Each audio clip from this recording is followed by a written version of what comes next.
Kaya dahil... Yan, si Rafi Tima, malapit nandyan sa Menjola. Ano ba ang latest sa sitwasyon dyan, Rafi? Ivan, Pia, live nga tayo dito sa Menjola. Kung sa mga ibang lugar ay punong-puno ng mga tao, dito sa ating kinaroroonan ay tahimik at bantay sarado ngayon ng mga pulis. Yung tatlong kalye na papasok dito sa mismong Menjola ay sarado na. At hindi lang basta sarado, ilarawan lang natin kung gaano katindi yung pagbabantay dito ng mga pulis. Itong ating kinaroroonan ay may mga nakaharang na mga concrete barriers. Bukod dito, sa hilera ng mga concrete barriers, ay may mga concertina wires pa na nakapalibot. At doon sa mismong Chinroses Bridge ay may mga magkakapatong na mga shipping containers. Yan yung direksyon patungo sa palasyo ng Malacanang. Ganyan kahigpit yung pagbabantay nila rito.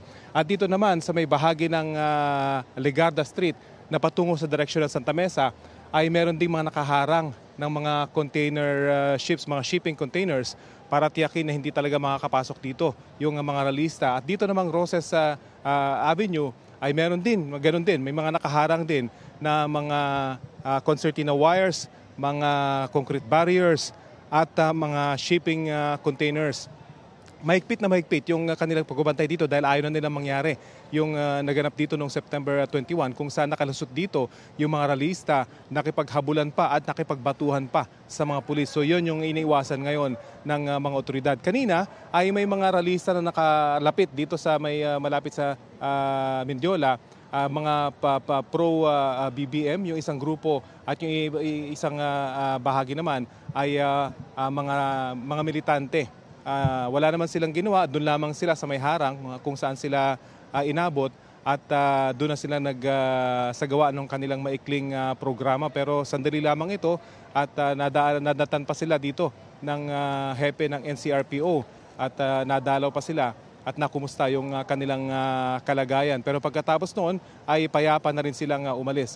Gayunpaman ay patuloy pa rin yung pagbabantay ng mga otoridad dito dahil inaasahan na mamaya ay posibleng magtungo pa rin dito yung malaking bulto ng mga ralista na manggagaling naman dyan sa Luneta, kung kaya't hanggang ngayon ay bantay sarado pa rin itong Menjola. Of course, alam natin kung ano yung significance itong Menjola. No? Dito talaga nangyari yung mga malalaking mga pagkilos mula pa sa panahon ng ama ng kasalukuyang Pangulo hanggang sa panahon ni Cory Aquino, hanggang sa panahon ni Ramos, Estrada, ay dito yung mga lalaking kilos protesta kung kaya't napaka-significant para sa mga ralista itong lugar na ito dahil ilang daang metro na lamang ay ang palasyo na ng Malacanang. So very symbolic ang lugar na ito. Of course, itong Mendiola Bridge ay pinangalanan ng Chinroses Bridge in honor of yung ating kasamahan na journalist na nagtaguyod sa malayang pamamahayag nung panahon ng martial law. So napaka-significant ng lugar na ito para sa mga ralista at significant din